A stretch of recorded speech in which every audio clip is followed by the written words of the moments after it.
ओम नमो भगवते वासुदेवाय। ओम नमो भगवते वासुदेवाय। नारायणं नमस्कृत्यं नरं चैव नरोत्तमं देवीं सरस्वतीं व्यासं ततो जयामुदीरये।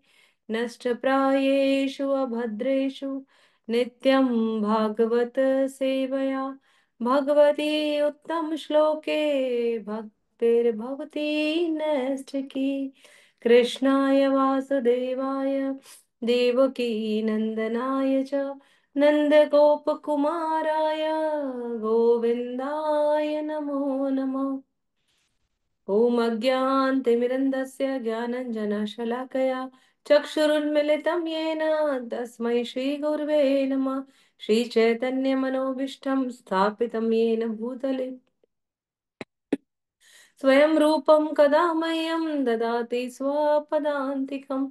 वन्देऽहं श्रीगुरु श्रीयुधपदकमलं श्रीगुरुन् वैष्णवांश्च श्रीरूपं साग्रजातं सगण रघुनाथान्वितं तं सजीवं सावद्वैतं सावधूतं परिजनसहितं कृष्ण चैतन्य देवं श्री राधा कृष्ण पादान् सगण ललिता श्री विशाखान्वितांश्च हे कृष्ण करुणा सिंधु दीन बंधु जगतपते गोपेश गोपिका कांत राधा कांत नमस्तुते। तप्त कांचन गौरांगी राधे वृंदावनेश्वरी वृषभानुसुते देवी प्रणमामि हरि प्रिये। जय श्री कृष्ण चैतन्य प्रभु नित्यानंद श्री अद्वैत गदाधर शिवासादि गौर भक्त वृंद। हरे कृष्णा कृष्णा कृष्णा हरे हरे हरे राम राम राम हरे हरे। अनंत कोटि वैष्णव वृंद की जय। हरे कृष्ण महामंत्र की जय। कृष्ण कृपा मूर्ति अभय अरविंद भक्ति वेदांत स्वामी श्री प्रभुपाद की जय। निताय निताय गौर प्रेमानंदे हरि हरि बोल। भूतले श्रीमदे भक्ति वेदांत स्वामी इति नाम्ने नमस्ते सरस्वती देवी गौरवाणी प्रचारिणे पाश्चात्य देश तारिणे।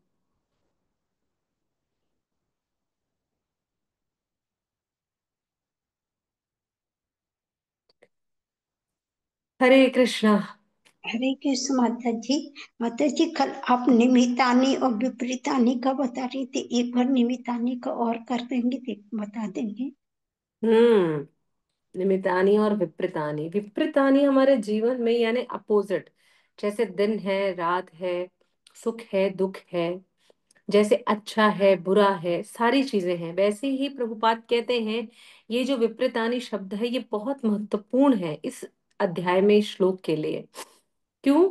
क्योंकि जब धृतराष्ट्र ने चाहा कि उसे राज्य मिले, मैं राज्य का सुख भोग करूं, मेरे पुत्र इस राज्य का सुख भोग करें, न उन्हें पुत्र का सुख मिला और ना ही राज्य का सुख भोग पाए, ना ही राज्य सिंहासन पर बैठ पाए।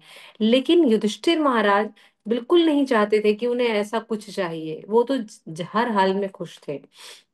लेकिन चूंकि उनके साथ भगवान श्री कृष्ण थे, तो उस विपरीत अवस्था में भी होने के बाद भी चूंकि भगवान उनके साथ हैं, इसलिए युधिष्ठिर महाराज को सारा साम्राज्य मिल गया, सब कुछ मिल गया। दुर्योधन चाहता था कि मैं भूपति बनूं, ये सारा सब कुछ एक एक गज भूमि, एक एक पग भूमि मेरी होनी चाहिए, लेकिन उसकी नहीं हुई। वो 6/3 में अंदर हो गया। तो ये स्थिति है। इसलिए प्रभुपाद कह रहे हैं कि ये विपरीतानी जो शब्द है किसी भी स्थिति में है। इसी विषय पर हिज होलीनेस लोकनाथ स्वामी महाराज कहते हैं कि जब अर्जुन ने भगवान श्री कृष्ण से कहा कि आप मेरे रथ को दोनों सेनाओं के बीच में लेकर के जाइए, तो भगवान इसी अवसर की तलाश में थे। और जब उन्हें लेकर के गए तो दुर्योधन के सामने लेके जाते तो दुर्योधन क्रोधित होता। दुर्योधन को देख करके अर्जुन क्रोधित होता, लेकिन वो कहाँ लेकर के गए? विश्व पितामह के पास में, और द्रोणाचार्य के पास ले जाकर के उनका रथ खड़ा कर दिया। अब वो इस भावुक अवस्था में आ गए, जैसा वो सोच रहे थे कि भाई ये सारी चीजें अपनी मन की बात कहे बाहर आए, इसी ही कारण से क्योंकि अर्जुन को यही गीता सुनाने का, इस आत्मज्ञान के तत्व को समझाने का समय था।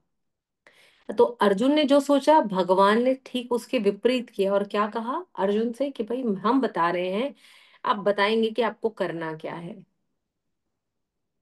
तो इस स्थिति के साथ यहाँ पर चर्चा करते हैं, और लोकनाथ स्वामी महाराज कहते हैं कि ऐसी स्थिति क्यों निर्मित हुई विप्रतानी में, क्योंकि भगवान ने योग माया को कह दिया कि भैया अर्जुन की मति को पूरी ढक दो, पूरी ढक दो। तो योग माया के आदेश से जो अर्जुन है उसकी मति ढक दी गई, जिसके कारण अर्जुन अपने क्षत्रिय कर्म को भूल गया, अपने ज्ञान को भूल गया, और कहाँ करुणा भाव में व्याप्त हो गया। तो ये है विप्रतानी, अर्थात हम जो चाहेंगे वो नहीं होगा, ईश्वर जो चाहेंगे वो होगा। ठीक है मैया। जी माता जी।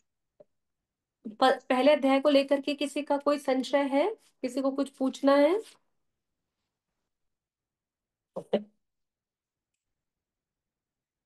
पहले अध्याय में याद रखेंगे विशेष अर्जुन के अर, यानी पांडवों के विजय के 9 लक्षण जो बताए गए हैं। युद्ध नहीं करने के अर्जुन के 5 कारण, ये हमेशा याद रखेंगे। 4 लोगों की यहाँ पर मति प्रवाहित होती है, धृतराष्ट्र की, दुर्योधन की, और संजय की, और अर्जुन की। इन चारों की मति के बारे में बताया गया कि किस किस चेतना से बात कर रहे हैं, और ये चेतना की शुरुआत ही खुद धृतराष्ट्र करते हैं। अगर हम पहले अध्याय की कुछ बातें याद रखेंगे तो हमें पहला अध्याय बहुत आसानी से समझ में आ जाएगा।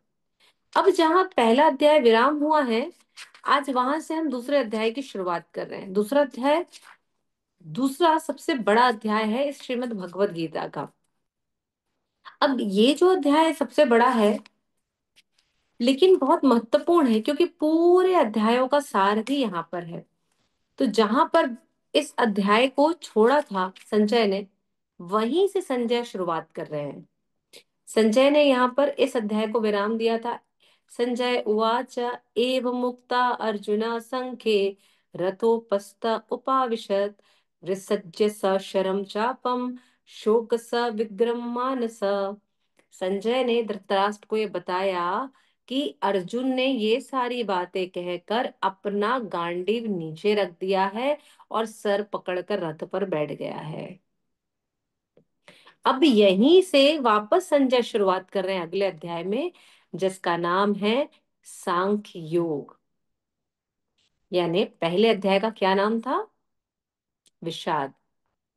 अर्थात विषाद के बाद अब कहाँ आ गए हैं? दूसरे में पहचान। अर्जुन पहले अध्याय में विषाद से ग्रस्त था और खुद को ढूंढने का प्रयास कर रहा था, लेकिन ढूंढ नहीं पाया। अब भगवान बताएंगे आप कैसे ढूंढोगे खुद को। तो दूसरा अध्याय है, पहला तो संस्कृत का नाम है सांख्य योग, दूसरा सरल भाषा में इस अध्याय का नाम है गीता का सार। सरल भाषा में और इसको समझ सकते हैं तो इसका नाम है पहचान। हम खुद को अब कैसे पहचानेंगे? आत्मज्ञान के माध्यम से, जहां भगवान बताएंगे जीव परमात्मा ईश्वर का क्या संबंध है। और ये पूरी भगवत गीता 5 विषय पर आधारित है। कौन कौन से 5 विषय हैं, किसी को ज्ञात है? हरे कृष्ण माता जी। कर्म पर आधारित है, भक्ति पर आधारित है। कर्म और योग, भक्ति योग है, और मोक्ष पर भी आधारित है। आदमी को मुक्ति कैसे मिलेगी? हम्म, बिल्कुल ठीक बताया। भगवान, भगवान के शरणागत होने के लिए कि पूरी तरह से मुझ में शरणागत हो। होना है, बिल्कुल बिल्कुल ध्यान ठीक है। योग भी है इसमें। ध्यान योग भी है। अरे वो बहुत सुंदर। भगवत गीता क्या है? तो बोले भगवत गीता ये है। बिल्कुल है। और क्या है भगवत गीता के मुख्य 5 विषय क्या है?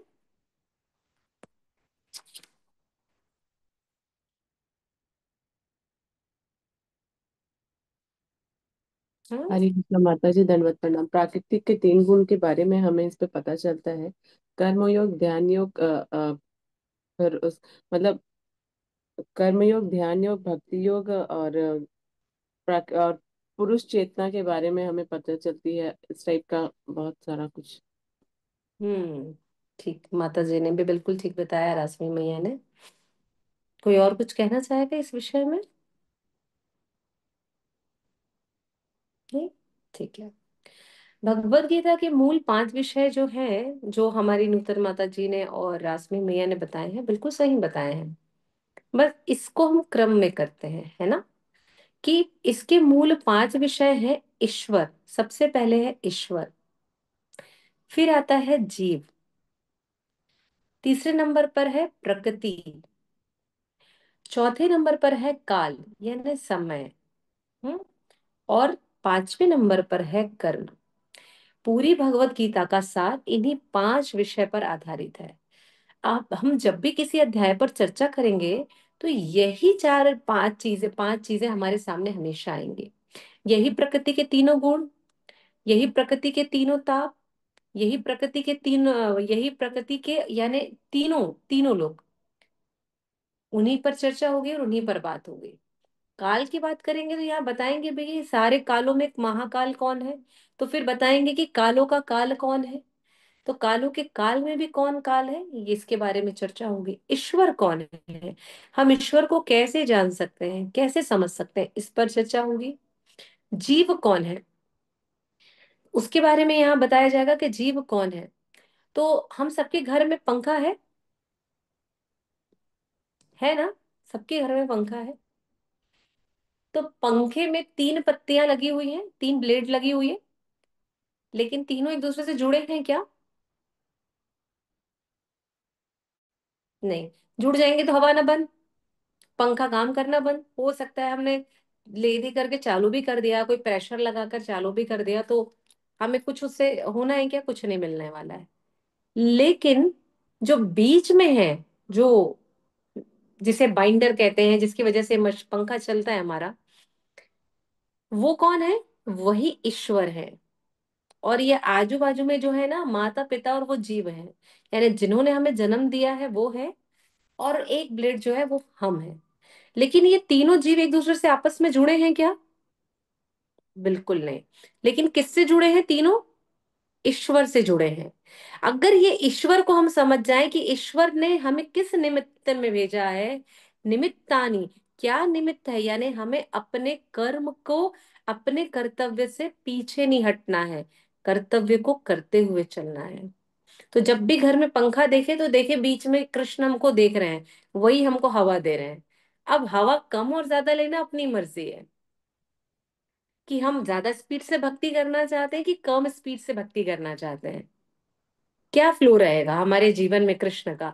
तो ये जब भी फैन को देखे ना, तो आप लोग को समझ में आएगा। और जब भी ब्लेड बेंड होती है तो हवा आना बंद हो जाती है, यानी हमारे जीवन में, हमारी जब भी नाराजगी हमारे माता पिता से होती है, तो हमारे जीवन में भयंकर तूफान आ जाता है। जैसे अभी मौनथा आया हुआ है, और अभी 1 2 दिन इसका प्रकोप भी बना रहेगा। तो ये मौनता का प्रकोप, ये तो आ ही जाएगा 2 4 साल में। लेकिन अगर हमारे ईश्वर, हमारे बाद माता पिता नाराज हो जाएं किसी भी कारण से, तो हमारे जीवन में क्या आएगा? सब कुछ माया के अधीन हो जाएगा। फिर कहीं से भी हवा नहीं आने वाली है, फिर गाना भी गाना पड़ेगा हवा आने दे, फिर गड़बड़ हो जाएगी। इसलिए जब भी इस पंखे को देखे तो देखे भैया कृष्ण से हम जुड़े हैं और किसी से नहीं जुड़े। हमारा एक ही काम है, कृष्ण से जुड़े रहना, कृष्ण की सेवा करना। इसलिए जब भी गड़बड़ होता है, पंखा खराब होता है, तो उसी बीच वाले हिस्से को बनाया जाता है, बाइंडर को। देखो ऑयलिंग कर दो उसका, वॉल्व चेंज करा दो, ये करा दो। कोई ब्लेड को ठीक करवाने ले जाता है क्या? क्यों? क्योंकि हम तो इतने से हैं, क्या इससे कुछ फर्क नहीं? सारा कंट्रोल तो बीच में है कि नहीं है? तो उस कंट्रोल को हम ठीक करते हैं और उसी के पास जाते हैं। तो हमको इस बात का पूरा ध्यान रखना है। तो इन 5 तत्वों पर ये जो पूरी भगवत गीता है हमारी आधारित है। इन्हीं के आधार पर आज हम समझेंगे कि सांख्य योग क्या है, जहां पर हमें ये समझने का प्रयास मिलेगा। तो 1 से 10 तक जो है, यहाँ पर लक्षणों को बताया जाएगा कि अब क्या हो रहा है और क्या होगा। ठीक है, बोलते हैं जो अर्जुन का 5वां कारण है ना, 2 से 10 तक में, जो पिछले अध्याय में हमने पढ़ा, पहले अध्याय में, असमंजस और अनिर्णय की स्थिति। तो 2 से 10 तक में इसी असमंजस और अनिर्णय की स्थिति पर चर्चा करते हैं, मूल कारण बताते हैं कि क्यों नहीं कर पा रहे हैं। ठीक है। और उसके बाद ना 3 4 लाइन छोड़ दीजिएगा, ताकि आगे के जो यहाँ पर 72 तक श्लोक है उनका भी विभाजन हम क्रम अनुसार करते चलेंगे। ठीक है, आइए भगवत गीता प्रवेश करते हैं। अध्याय 2, गीता का सार, श्रीमद् भगवत गीता यथारूप की जाय। संजय उवाच तत ततं तथा कृप्याविष्टम् अश्रुपूर्णाकुलेक्षणम् विशदन्तीमिदं वाक्यमुवाच मधुसूदन। श्रीभगवानुवाच कुतस्तवाकश्लमदं विस्मये समुपस्थितम् अनार्यजुष्टम् अस्वर्गम्य अकीर्तिं कर्मर्जुन। पढ़िए।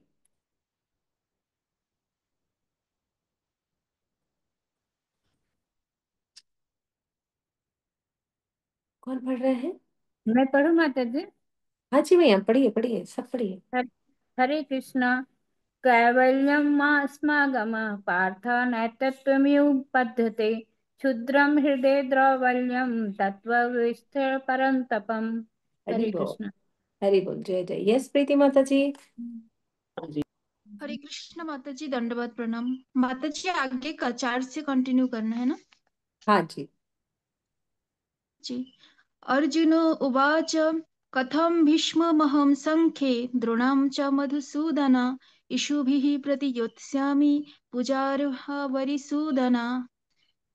हरि बोल। हरे हरे जय। कृष्णा माता जी। कृष्ण। हम्म। हरे कृष्णा पढ़िए माता जी, धन्यवाद जी। हरे प्रणाम। कृष्ण में। गुरुन अहम हि महानुभाव श्रेय भोक्तम भे भेषयम् आपि एहं लोके ह्यत्वा अर्थ कामं तु गुरुणा इह एव भुज्य भोगनं रुधिरप प्रदिग्रना। हरे कृष्ण माता जी। हरे कृष्ण मैया, रासवी मैया, हरे इस कृष्ण। श्लोक को ना अपन ऐसे पढ़ेंगे। अपन हाँ। पढ़ते हैं ना, ब्रह्मा मुरारी त्रिपुरांतकारी भानु शशि बुद्धो। अब आप इसको इस टोन में पढ़िए। गुरून् हत्वा हि महानुभावान् श्रेयो भुक्तुं भोक्ष्यमीह लोके हत्वार्थकामास्तु गुरूनिहैव भुज्ये भोगान् रुधिरप्रदिग्धहान्। अब अगला श्लोक आप ऐसे पढ़िए। हरि बोल। न न च एतत् विधः करातत् नागरीयत्वा जयं यदीव न जय श्रूया न एव हत्वा न न जीविषं ते अवस्थिता प्रमुखे धृतराष्ट्र। माता जी लास्ट मिस हो गया। हम्म, कोई कोई नहीं मैया। ये इसको ना हमें ऊपर में भी देख लेना है कि जो हमारे जो श्लोक का जो लाइन है, प्रथम पंक्ति है, वो कहाँ पर गरियों में विराम हो रही है ना। तो नाच्वै दिग्धा करन्नो गरियो यदा जयम यदि वानो जयेयु यानेव हत्वा न जिजीविषाम स्तेव स्थिता प्रमुखे धातृराष्ट्र। थैंक यू माता जी। हरे कृष्ण। हरि बोल। कार्पण्यदोषोपहतः स्वभाव पृच्छामि त्वां धर्म सम्मूढचेता यच्छ्रेयस्सन्न्यानिश्चितं ब्रूहि तन्मे शिष्ये ते अहं शाधिमं त्वां प्रपन्नम्। अब अगला पढ़िए। हरे कृष्ण माता जी, स्वागत है।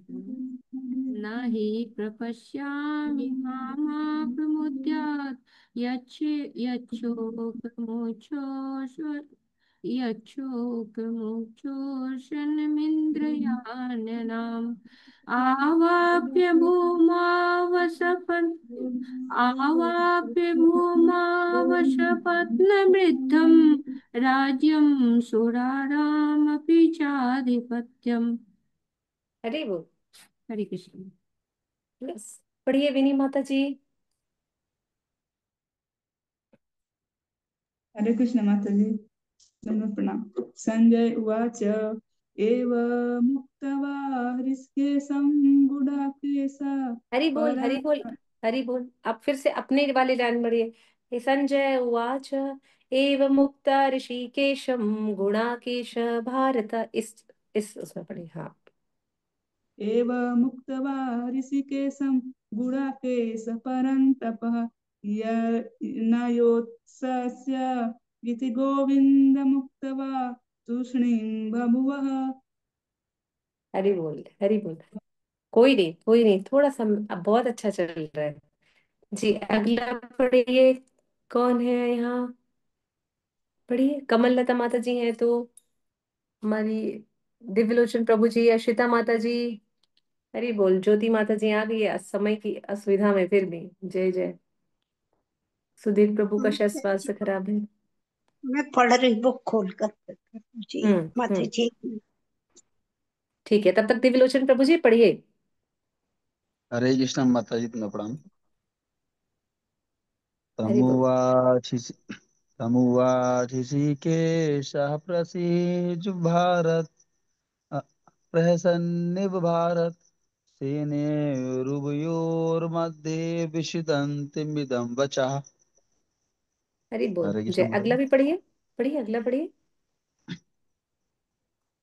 अशोचानन हरि हरि श्री भगवान उवाच। अशोचानन्द अच्छा sorry, sorry, sorry। हम्म। श्रीभगवानुवाच असोच्यानन्वसोचस्त्वं प्रज्ञाबुधांश्च भाससे गतासूच नानुशोचन्ति पंडिताः। हरे कृष्ण माता जी। हरि बोल जय जय। यस, कमल लता माता जी खुल गया। जी माता जी, मैं पढ़ रही 1 मिनट। जी। नातो विवाहं जातो मासं नातं मे जनाधिपः नाचेवं न भविष्याम सर्वे वयमतः कर्म। हम्म। 13वां पढ़िए। 13वां भी पढ़ रही है। हम्म।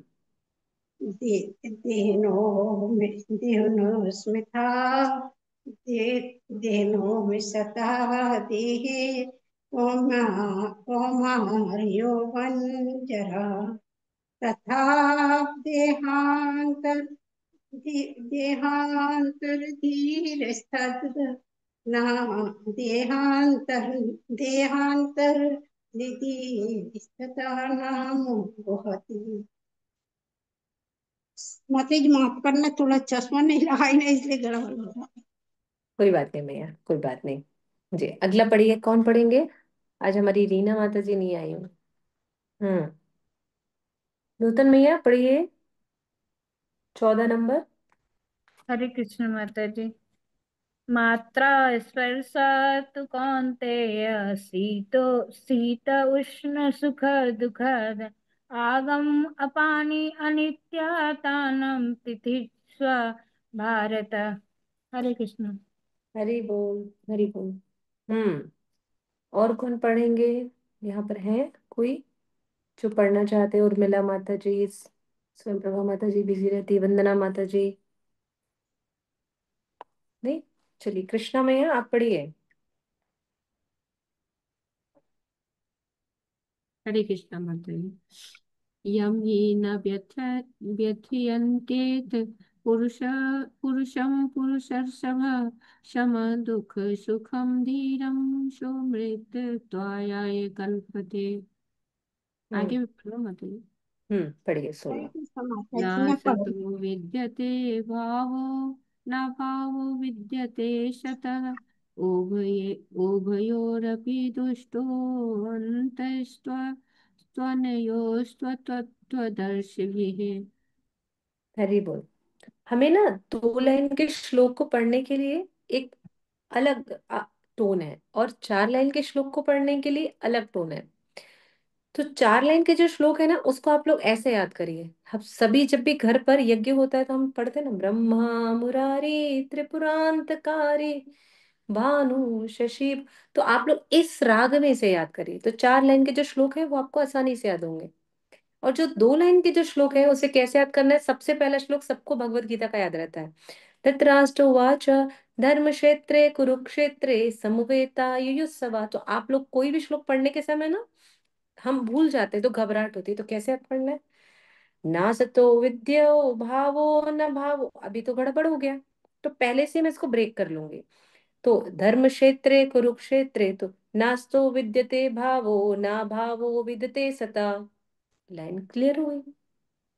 जी माता जी। ना ना सतो विद्यते भावो, अब यानी मुझे तीन शब्द यहाँ लेने हैं, तीन शब्द इधर लेने, ना भावो विद्यते सता। जी क्लियर हो माता। गया कि अभी मुझे कैसे पढ़ना है। तो जब भी हम श्लोक रिसाइट करें तो प्रयास करें कि सबसे आसान श्लोक है धर्म क्षेत्र कुरुक्षेत्र, तो हम वो वाली राग को तुरंत याद करें और फिर इस वाले श्लोक पर लेकर के आए, है ना। जी चलिए पढ़िए मैया, पढ़िए। जी कमलता माता माता जी। हम्म। जी। अविनाशी तु तद्विधि, अविनाशी तु तद्विधि, येन सर्वमिदं ततम्। अविनाशाम् अव्ययस्यास्य यस्य, न कञ्चित् कर्तोर्महति। हरी हरी हरी हरी। ये श्लोक और पढ़ेंगे, ये रासमी मैया। हरे कृष्ण माता जी। अंतवक्ता इमे देहा नित्यस्य उक्ता शरीरिण अना अनाशीना अप्रेमस्य तस्मात् यु तस्मात् युयस्व भारत।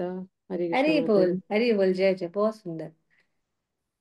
19वां और 20वां पढ़िए देवलोचन प्रभु जी। हरे कृष्ण माता जी में प्रणाम। या एनं वेत्ति हन्तारं यश्चैनं मन्यते हतम्, उभौ तौ न विजानीतो नायं हन्ति न हन्यते। हरी बोल। न 20वां। न जायते म्रियते वा कदाचित्, त्रायं भूत्वा भविता भाव न भूया। अजो नित्यशाश्वतो अयं पुराणो, न हन्यते हन्यमाने शरीरे। हरे कृष्ण हरी माता। हरी हरी हरी, बहुत सुंदर, बहुत सुंदर। धन्यवाद प्रभु जी। आइए अब आनंद लेते हैं उस आनंद का जो भगवान ने अर्जुन को दिया, इतने सुंदर शब्दों से इस पूरे अध्याय को सजा सवार दिया उन्होंने। तो अभी तक अर्जुन कह रहे थे कि आपको भी पाप लगेगा, आप भी मेरे मित्र हो ना, हाँ आप भी मेरे बुआ के लड़के हो, आप भी मेरे मामा के लड़के हो, हाँ आप मेरे, तो अभी आप देखो, तो भगवान कहते, बोलो बोलो जितना बोलना है बोलो, हम भी सुनने को तैयार हैं। अब संजय ने यही बात जब धृतराष्ट्र को कही, अब फिर धृतराष्ट्र की दूषित चेतना यहाँ पर दिखाई दे रही है।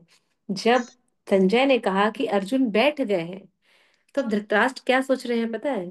अच्छा अब ये युद्ध नहीं करेगा क्या, वापस जा रहा है क्या, क्या होने वाला है? मतलब उसने फाइनली बैठ गया, मतलब अब गांडीव नहीं उठाएगा अर्जुन, क्योंकि सबसे बड़ा इस युद्ध को जीतने वाला, जिताने वाला यदि कोई है तो केवल अर्जुन है। तो अब यहाँ धृतराष्ट्र, संजय इस बात को समझ गए और संजय ने क्या कहा? तम तथा कृपया विष्टम, संजय ने कहा करुणा से व्याप्त है, शोकाकुल भी है, अश्रु से भरे हुए उसके नेत्र हैं अर्जुन के।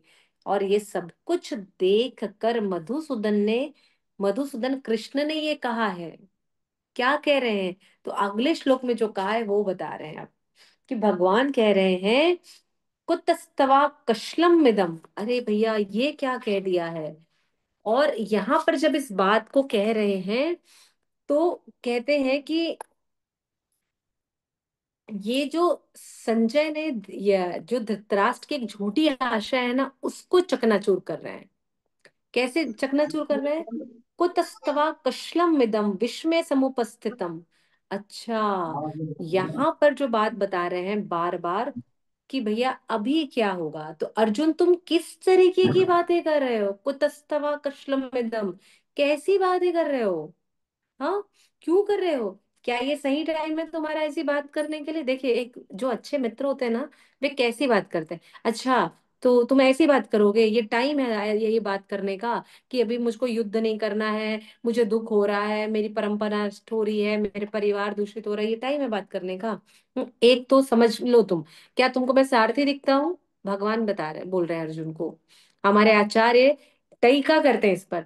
एक तो मैं पहली बार रथ चला रहा हूँ, क्या मैं पहले से सारथी हूँ, ये जो तुम्हारे घोड़े में आकर के बैठा हूँ, हाँ। और उसके बाद आप सोच रहे हो ऐसी बातें कि भैया मैं युद्ध नहीं करूंगा, कशलम में, मतलब लोग बोलेंगे मैं कायर का रथ चलाने के लिए गया था।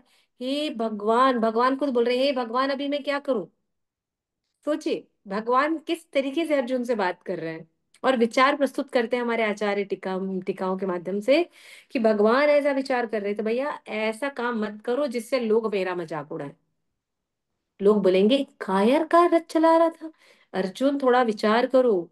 कशलम मिदम बार बार बोल रहे हैं, कुतस्तवा कशलम मिदम, इसलिए यहाँ पर क्या लिखा है, ये कलमश कैसे आ गया। अरे भैया ये पूरा कलमश ही बाहर निकालो, बाहर निकालने का है।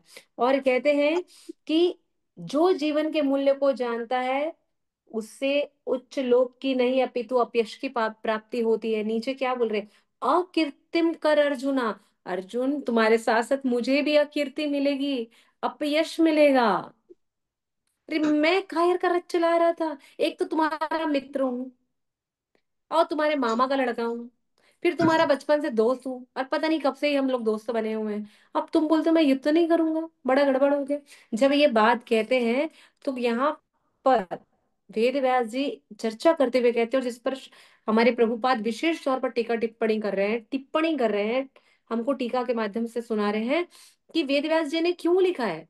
श्री भगवान वाच, जरूरत नहीं थी, लिख सकते थे ना भाई, भगवत गीता तो अर्जुन को कृष्ण ने सुनाई है। जब भगवान श्री कृष्ण ने सुनाई तो लिख सकते थे श्री कृष्ण उवाच गोविंद उवाच माधवा उवाच, लेकिन यहाँ पर लिख रहे श्री भगवान उवाच। तो जो उन्होंने श्रीमद् भागवतम में लिखा, क्या लिखा है, कृष्णस्तु भगवान स्वयं। जो वहां पर उन्होंने लिखा कि भैया जो ईश्वर है वही है, 1.3.28 में, एति चांस कला पुंसा कृष्णस्तु भगवान स्वयं। तो जो मैंने वहां लिखा है मैं वही यहाँ लिख रहा हूँ कि केवल एक ही भगवान है। तो प्रभुपाद कहते हैं कि वेद व्यास जी केवल ये बात बताना चाहते हैं कि भैया यहाँ कहीं पर भी कुछ भी हो जाए, एक ही भगवान है, एक ही शास्त्र है, एक ही देव की पुत्र है, एक ही महामंत्र है, केवल और केवल कृष्ण। इसलिए इस पर कोई वाद विवाद नहीं हो सकता, दुनिया कुछ भी कह सकती है। मतलब प्रभुपाद ने इस बात पर विशेष कहा। कुछ लोग कहते हैं क्या वेद व्यास जी तो पहले आए थे, क्या वो बाद में आए थे, कैसे उनको पता कि भगवान ने कब गीता कही है और लिख रहे हैं। तो स्वयं वेद व्यास जी जो है भगवान के शक्तावेश अवतार हैं, भगवान के साहित्य अवतार हैं। जब वो उनके शक्तावेश अवतार है तो उनकी शक्ति से उन्होंने इस श्रीमद् भगवत गीता को लिखा है, इस महापुराण को लिखा है, कहा है, और गणपति जी ने इसे राइट किया है, लिखा है पूरा उन्होंने, उनकी लेखनी है ये। तो जब ये बात यहाँ पर है तो कैसे विचार करना चाहिए। जो ज्योति सार है जहां पर भगवान ने अर्जुन को श्रीमद् भगवत गीता सुनाई है, वहीं पर एक वेद व्यास जी का कुटीर है जहां पर बैठ करके इन्होंने लिखा है। वेद व्यास जी ने बोला और गणपति जी ने लिखा है, तो जब भी जाए वहां तो उस कुटिया के भी दर्शन करें। तो वो भगवान के अवतार थे, वो तो कहीं पे भी जा सकते थे। इसलिए इस पूरे भगवत गीता में जहां जितनी बार भी आता है, बार बार ये आता है श्री भगवान उवाच। तो हमको ध्यान रखना है, इसका प्रमाण तो पूरी श्रीमद् भगवत गीता है, श्रीमद् भागवतम है, जिसमें विशेष स्वरूप पर कहते हैं एते चांस कला पुंसा, यानी 1.3.28। ये याद कर लीजिए आप सभी, आपके सबके जीवन में काम आएगा कि भगवत गीता में ये क्यों लिखा है। तो भैया ये याद कर लो क्यों लिखा है, स्वयं वेद व्यास जी ने बताया है, स्वयं भगवान ने कहा है। कुछ करने की जरूरत नहीं है, हमको कुछ समझने की और जरूरत नहीं है। साथ ही ब्रह्म संहिता में भी कहा है ना, रामादि मूर्तेषु कला नियमेन तिष्ठा। भैया जितने भी भगवान के स्वरूप आए हैं, नरसिंह वामन अवतार, दात्रे वरावतार, कुर्म अवतार, सब भगवान के नाना अवतार हैं, पर भगवान एक ही है। गोविंदमादि पुरुषम तमहम भजामि। इसके बाद कहते हैं अगले श्लोक में, यानी 2.3 में कहते हैं कि कहते कैब्यम माँ स्मरम गमा। अब भगवान ना, जब अर्जुन ने ऐसा कह दिया ना कि भैया अभी युद्ध नहीं करना है, सब कुछ रख दिया है, तो भगवान थोड़ा तीखा कहते अपने दोस्त को, अरे न कैब्यम, अरे मतलब तुम नपुंसक बन रहे हो, हैं? ऐसे नपुंसकों जैसी बात कर रहे हो, मैं युद्ध नहीं करूंगा, ये क्या बात हो रही है, हैं? अपनी कमजोरी कायरता को सामने प्रदर्शित कर रहे हो। अरे भैया कैब्य मां समगमा, अरे भैया ऐसे मत बनो, ऐसा बिल्कुल कोई कार्य मत करो। क्यों? क्योंकि बाबा रे बाबा ये सब हम काम करेंगे तो हमको बहुत अपयश मिलेगा। अर्जुन थोड़ा सोच लो, मैं रथ चला रहा हूँ, भगवान बार बार बोल रहे हैं, मैं सारथी बनाऊं, मेरे बारे में सोचो। अर्जुन बोल रहा है मैं किधर सोचूं, सामने में जहां ले जाकर खड़ा किया है वहां मेरे भीष्म पितामह है, वहां द्रोणाचार्य कृपाचार्य हैं, मेरे कुलगुरु हैं, मेरे सारे भाई खड़े हुए हैं, मैं कैसे नहीं सोचूं इनके बारे में। तो आगे में 2.4 में कहते, कथम भीष्म महम संख्ये द्रोणम च मधुसूदनम, कथम भीष्म महम संख्ये, कहते हैं भीष्म और द्रोण पर मैं कैसे बाण चलाऊंगा। आप कैसी बातें कर रहे हो, आप अपने अपने नाना उग्रसेन पर चलाएंगे क्या? आप अपने गुरु सांदीपनी पर बाण चलाएंगे क्या? जो आप मेरे को कह रहे हो ये सब काम करो, मैं नहीं करने वाला हूँ। अर्जुन बिल्कुल हाथ उठा दिए, भैया मैं नहीं करने वाला हूँ कुछ भी ऐसा काम वाम। बोलते अरे ये तो तुमको करना ही पड़ेगा। क्यों? क्योंकि मैं बोल रहा हूं। और क्या कहते हैं 2.5 में, कि गुरुन हत्वा ही महानुभावन, ऐसे महापुरुष जो मेरे गुरु हैं उन्हें मारकर जीने से संसार में भीख मांग कर खाना अच्छा है। अच्छा तो भगवान कहते भीख मांगना चाहते हो, जाओ तो भीख मांग कर आओ। अब सोचिए एक क्षत्रिय भीख मांगने जाएगा तो प्रभुपाद इसका कैसे एग्जाम्पल देते हैं। भीख मांगने के लिए गए हैं, मान लेते हैं कि हम शतरानी हैं, अब भीख मांगने के लिए कहीं गए, मैंने कहा नूतन माता जी भीख दीजिए, ऐसे अकड़ के खड़े 36 इंच का सीना, भीख दीजिए, हम खाने के लिए आए हैं, कुछ दीजिए। नूतन माता जी कहे कि आज हमारे घर में रोटी खत्म हो गई नहीं है। अब मैंने अपनी तलवार निकाली, मेरे को रोटी नहीं दे रहे हैं माता जी, अरे भैया क्षत्रिय, खून गर्म हो गया, कुछ भी हो सकता है, वही कांड हो जाएगा। हाँ, तो प्रभुपाद कहते हैं भैया क्षत्रिय भीख मांगने के लिए भी नहीं है, वो कहीं भीख मांगने के लिए भी जाएगा तो वो क्या करेगा, कभी भी अपनी तलवार निकाल लेगा, एक बार दो बार निवेदन के, तीसरी बार में सीधा बोले बाहर। अरे बाबा ये तो बड़ा गड़बड़ हो गया, तो बोले भीख भी नहीं मांग सकते हो तुम। आगे कहते हैं भले ही वो संसारिक लाभ के इच्छुक हो, किंतु हैं तो गुरुजन ना। अरे अगर भीष्म पितामह बोल रहे हैं मैं सिंहासन की रक्षा करूंगा, तो भी क्या हुआ, है तो मेरे गुरु ना, है तो मेरे परिवार वाले ना। अरे द्रोणाचार्य ने मुझे सब कुछ सिखाया है, मैं कैसे ऐसे कर सकता हूँ। और कहते हैं कि यदि मैं उनका वध करता हूं तो हमारे हमारे द्वारा, फिर यहाँ पर आ गए ना हमारे द्वारा, यानी आपके और मेरे द्वारा, अपने सारथी भगवान श्री कृष्ण को कह रहे हैं, भोग्य वस्तु उनके रक्त से सनी हुई है, कि बताओ हम 5 पांडव और आप हम लोग सब मिलकर के कैसे ये सब करेंगे। अब इस भगवत गीता में विशेष बात आती है कि कितने अध्याय हैं, 18। कितने दिन युद्ध चला, 18 दिन। बचे कितने लोग आखिरी में, कितने लोग बचे थे? ठीक है, अब एक पूरी क्लास सुनते सुनते सब ध्यान करिएगा और बताइएगा कितने लोग बचे थे। तो इसके बाद अगले श्लोक में कहते हैं 2.6 में, कि ना चैत दिदा कर्तन्नो गरियो, ना चैत दिदा कर्तन्न गरियो। भैया कैसे, ये क्या हो गया है, समझ ही नहीं आ रहा भैया, मैं अनिर्णय की स्थिति में हूँ, बहुत गड़बड़ हो रहा है। अभी 5वें प्रश्न का उत्तर चल रहा है अर्जुन के, जहाँ अर्जुन ने कहा है भैया कि मैं बहुत अनिर्णय की स्थिति में हूँ, असमंजस में हूँ, डिसीजन पावर नहीं आ पा रहा है, कुछ नहीं करना है, अब आप बता दो क्या करना है। तो भगवान यहाँ पर कह रहे हैं उसको 6वें में, अरे हम यह भी नहीं जानते कि हमारे लिए क्या श्रेष्ठ है, उनको जीतना या उनके द्वारा जीता जाना। यदि हम धृतराष्ट्र के पुत्रों का वध भी कर देते हैं तो जीवित रहने की आवश्यकता नहीं है, फिर भी ये युद्ध भूमि में हमारे समक्ष खड़े हैं। अब यहाँ पर आप ऐसे समझिए, ये है अनिर्णय की स्थिति, अब यहाँ पर है युद्ध। अब जीता तो सबको मार के जीतूंगा, ये भी गलत।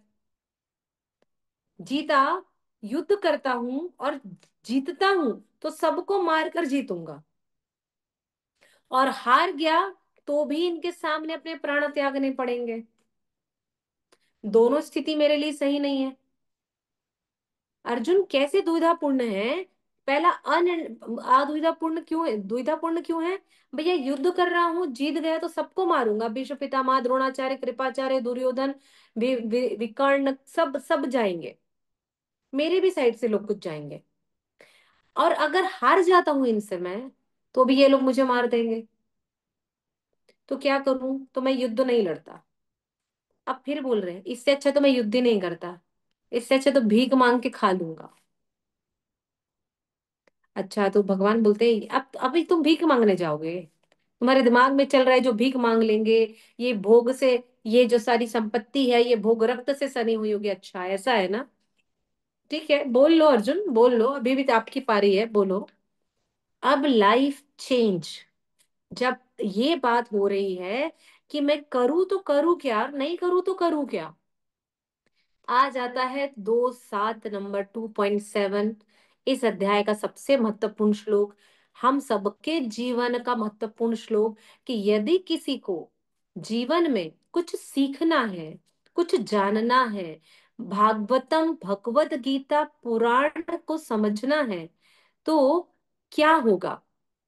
तो उसे सबसे पहले क्या करना पड़ेगा? कार्पण्य दोषोपहत स्वभाव, ये पूरे भगवत गीता का टर्निंग पॉइंट है। अब यहां से भगवत गीता पलट जाती है, अब अर्जुन के जीवन में बदलाव आ जाता है। कार्पण्य दोषोपहत स्वभाव, कार्पण्य अर्थात दुर्बलता, कमजोरी के कारण, मैं कुछ अपने स्वभाव के कारण नहीं कर पा रहा हूं, नहीं कर पा रहा हूं भगवान, क्यों? पृच्छामि त्वम धर्म संपूर्ण सम्पूर्ण चेता, मेरे को नहीं समझ में आ रहा है मैं क्या करूं, पृच्छामि त्वम। अरे भैया मैं पूछ रहा हूँ, मैं अपने धर्म स्वभाव से च्युत हो रहा हूँ, जो क्षत्रिय धर्म है मैं उसका पालन भी नहीं कर पा रहा हूँ, भाई का धर्म नहीं निभा पा रहा हूँ, पति का धर्म नहीं निभा पा रहा हूँ, क्या ही करूं मैं? अभी आप बताओ। यच्छे स्यादि निश्चितम ब्रूहि तन्मे, भैया आप पर विश्वास करके मैं कह रहा हूं, जो सही है मेरे को वही बताओ। यहाँ एक शब्द जो पूरे इस 4 लाइन के श्लोक में महत्वपूर्ण है वो है प्रपन्नाम। क्यों महत्वपूर्ण है?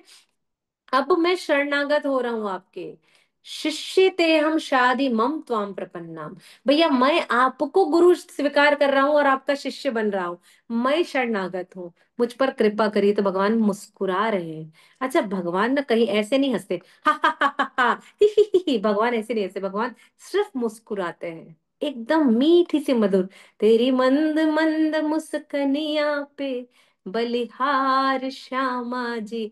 तो हम भगवान की इस मंद मंद मुस्कनिया पे बलिहार हो जाते हैं, सिर्फ मुस्कुराते हैं भगवान, और मुस्कुरा करके कहते हैं अर्जुन मेरे पास क्यों आए हो, जाओ जाओ, अभी तो बोल रहे थे मेरे को पाप लगेगा, मैं तो तुम्हारा रथ चला रहा हूँ ना, अभी तो तुम बोल रहे थे सब कुछ खून से सना हुआ है, तो मैं क्यों, जाओ वेदव्यास के पास जाओ, वो तुमको बताएंगे, और भी ऋषिगण है वहीं चले जाओ। बोलते नहीं, आप, मैंने आपको गुरु मान लिया है। अरे फिर क्या कह रहे हैं भगवान, हमारे आचार्य विश्वनाथ चक्रवर्ती ठाकुर पाद कहते हैं, वो उनको कह रहे हैं भगवान अर्जुन को, अरे इंद्र के पास जाओ ना, वो भी तुम्हारे पिता है, तुमको थोड़ा ज्ञान व्यान दे देंगे। अरे यमराज के पास भी जा सकते हो, और भी लोग हैं, जाओ जाओ, मैं नहीं बताने होगा। बोले नहीं, मैं आप ही से सीखूंगा। क्यों? शिष्य ते हम शादी मम तो हम प्रपन्ना। तो आप बताइए कि अब मुझे क्या करना है, क्या करूं, कैसे करूं, किस भाव से करूं, सब कुछ आप मुझे बताओगे तो ही मैं कुछ करूंगा। जब ये बात कही है अर्जुन ने, और ये सब कुछ कौन बता रहा है? संजय बता रहा है कि भैया ये सब कुछ जो चल रहा है ना, कि भैया अर्जुन ने ये सारी बातें कही है, बताया, ऐसे तो ये पूरी भगवत गीता संजय ही सुना रहा है ना धृतराष्ट्र को, कि भैया अर्जुन ने क्या कहा है, कृष्णा ने क्या कहा है, अर्जुन ने क्या कहा है, कृष्णा ने क्या कहा है, यही हो रहा है, और फिर संजय कहते हैं, इतना ही चल रहा है। तो अभी भी ये जो विचार है जो अर्जुन ने प्रस्तुत किया उसको संजय बता रहा है भैया कि ऐसा ऐसा अर्जुन ने कहा है, तो आप ये बात समझ लीजिए, जान लीजिए, ऐसे गठान बांध लीजिए कि कौन अपने गुरु के शरणागत हो सकता है, वही जो गुरु को ज्ञान न दे। हमने वैष्णव सदाचार, वैष्णव एटिकेट्स में पढ़ा है कि किसी भी स्थिति में हम हमारे फैसिलिटेटर्स को, हमारे मेंटोर्स को, हमारे गुरु को, हमारे शिक्षा गुरु को, और जिन जो हमारी अथॉरिटी नहीं है, हम किसी को भी ज्ञान नहीं दे सकते, हमें पूर्णता उनके प्रति शरणागत होना होगा, चाहे वो गलती क्यों ना हो। अगर गलत है, हमें नहीं समझ में आ रहा है, तो कुछ समय के लिए शांत हो जाइए, कुछ समय के लिए दूर हो जाइए, पर उनमें दोष दर्शन मत कीजिए। जिस भी भक्त ने अपने गुरु को या जिनके भी जिह्वा से कोई भी किसी भी प्रकार का ज्ञान प्राप्त किया है, यदि उस ज्ञान को लेने के पश्चात वह उनमें दोष दर्शन करता है, तो निश्चित है कि उसका पतन होगा और वो सीधा नीचे की ओर जाएगा, गर्त में गिरेगा। तो ये बात हमको बांध लेनी है कि अर्जुन ने कभी कुछ नहीं कहा, कुछ नहीं देखा, जो कृष्ण ने कहा वो मान लिया। क्यों? भैया, जब भगवान श्री कृष्ण शांति दूत बन करके गए, तो उस सभा में, जबकि भगवान कौन थे ये बात सब जानते थे, जानते थे ना, लेकिन धृतराष्ट्र अपने राज सिंहासन पर बैठे हैं और भगवान शांति दूत बन के गए थे, तो राज सिंहासन के बाद जो शांति दूत को बैठाया गया, जब उन्हें बैठाया गया और जब ये बात रखी कि भाई हम युद्ध नहीं चाहते, हम शांति प्रस्ताव आपके पास में लेकर के आए हैं, युद्ध मत करिए, युद्ध से सबकी हानि होगी, तो भगवान ने, यानी भगवान श्री कृष्ण ने 5 पांडवों के बिहाफ में क्या कहा कि केवल 5 गांव दे दीजिए, छोटे छोटे से गांव, 5 गांव के नाम भी बता दिए। तो बोले आप जो कह रहे हैं, क्या इससे आपके 5 पांडव यानी मेरे भाई के पुत्र संतुष्ट होंगे? बोले हाँ, क्योंकि मैं कह रहा हूं। पूछिए, भगवान को इतना दृढ़ विश्वास था, और यही दृढ़ विश्वास धृतराष्ट्र को बहुत खटक गया कि 5 पांडव जो सर्वस्व है उनका, लेकिन कृष्णा ये कहने आए हैं कि बस 5 गांव दे दो तो भी ये खुश हो जाएंगे। तो ये कितनी बड़ी शरणागति पांडवों की भगवान श्री कृष्ण के प्रति, यही बात नहीं समझ पाया धृतराष्ट्र आज तक। जहां बोलना था वहां बोला नहीं, और जहां नहीं बोलना था वहां सब कुछ बोल गया। तो हमें भी ऐसा ही होना चाहिए कि हमें अपने ईश्वर, अपने आराध्य और आराध्य के प्रतिनिधि के प्रति बिल्कुल आश्वस्त होना चाहिए। अरे बनाओ बिगाड़ो, हमारी डोरी तुम्हारे हाथ,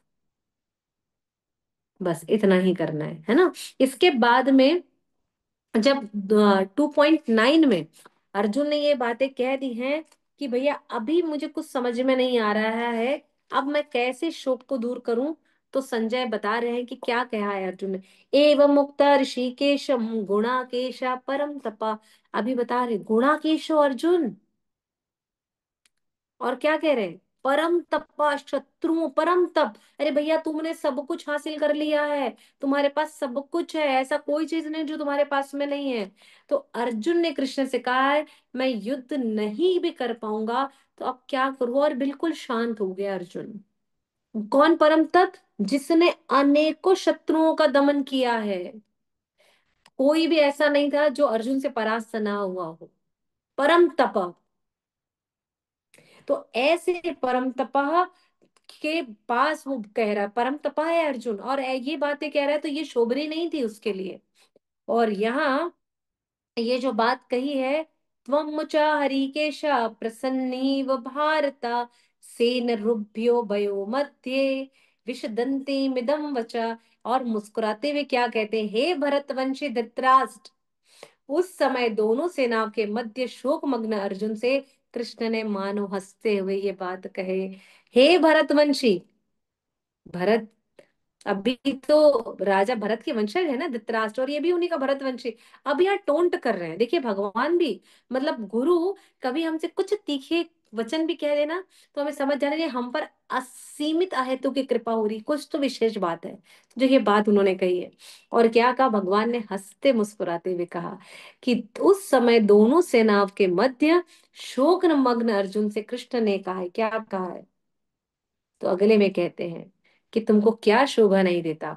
तो 2 से 10 तक जो अर्जुन का 5वां कारण है युद्ध नहीं करने का, उस पर ये चर्चा करते हैं।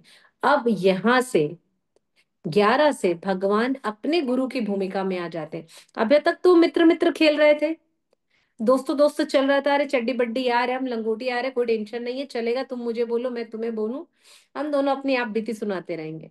लेकिन अब भगवान कहते हैं, जहाँ गुरु की भूमिका में आते हैं, और क्या कह रहे हैं? अच्छा, गुरु और शिष्य के बीच में कोई हास्यास्पद वार्तालाप नहीं होती है, बहुत सम्मान का रिश्ता है। ऐसे कोई कंधे में गलबैया डाल करके गुरु और शिष्य नहीं घूमते हैं। तो यहां से जब अर्जुन इस भाव में आ रहे हैं और भगवान अब गुरु की भूमिका में आकर के संदेश दे रहे हैं, तो क्या बात आ रही है? अर्जुन ऐसे हैं, अकड़ कर ऐसे नहीं खड़े भैया मैं क्षत्रिय गांडीवधारी, ऐसा नहीं। बिल्कुल हाथ जुड़ करके, हाँ भगवान आप कहिए, आप मुझे बताइए और मैं समझूंगा। अर्जुन को तो सब कुछ आता था, सब कुछ समझ जान रहे थे, लेकिन अर्जुन ने हर प्रश्न को हमारे लिए किया है, हमारे लिए पूछा है और हम हमारे लिए ही कहा है। तो हर प्रश्न आप ये समझिएगा कि हमारे लिए है। अर्जुन ने अपने लिए कुछ नहीं पूछा, क्योंकि अर्जुन को पता था, भगवान को भी पता था, हम लोग इस कली काल में मतिमंद है, मूल बुद्धि के लोग हैं। अर्जुन तो 45 मिनट में सब कुछ चाट गए, और हम लोग रोज 45 मिनट में 4 श्लोक भी नहीं करते हैं, कभी कभी तो एक ही श्लोक में अटके रहते हैं। हम्म। जबकि प्रभुपाद ने पूरी समरी दे दी है, प्रभुपाद ने बताया हमको कि मैं क्या बोल रहा हूँ उसको समझो, तो भी हम लोग नहीं समझते। अरे मति मंद है, कहाँ समझेंगे? अभी सुनते हैं, कल भूल जाते हैं। हाँ, तो अब यहाँ से क्या कह रहे श्री भगवान? श्री भगवान उवाच अशोच्यान अन्वेषोच स त्वम। क्या कहते? अशोच्यान अन्वेषोचस त्वम। ओहो, भगवान ने क्या बोला अर्जुन को? भगवान ने कहा कि तुम पांडित्य पूर्ण बातें कर रहे हो। और बड़ी गंभीरता से मुस्कुराते हुए भगवान ने बात कही है कि ये वचन उनके लिए श्री भगवान ने कहा कि तुम पांडित्य पूर्ण वचन कहते हुए उनके लिए शोक कर रहे हो जो शोक करने के योग्य ही नहीं है। गतासून नानु शोचंती पंडिता। जो विद्वान होते हैं वे ना तो जीवित के लिए और ना ही मृत के लिए शोक करते हैं। बोले भैया ये तो बड़ा गड़बड़ हो गया,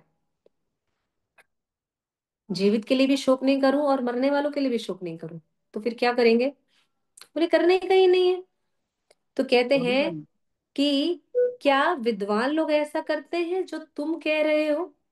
बिल्कुल भी नहीं। हम कैसे शोक कर सकते हैं, हम कैसे ऐसा विचार कर सकते हैं?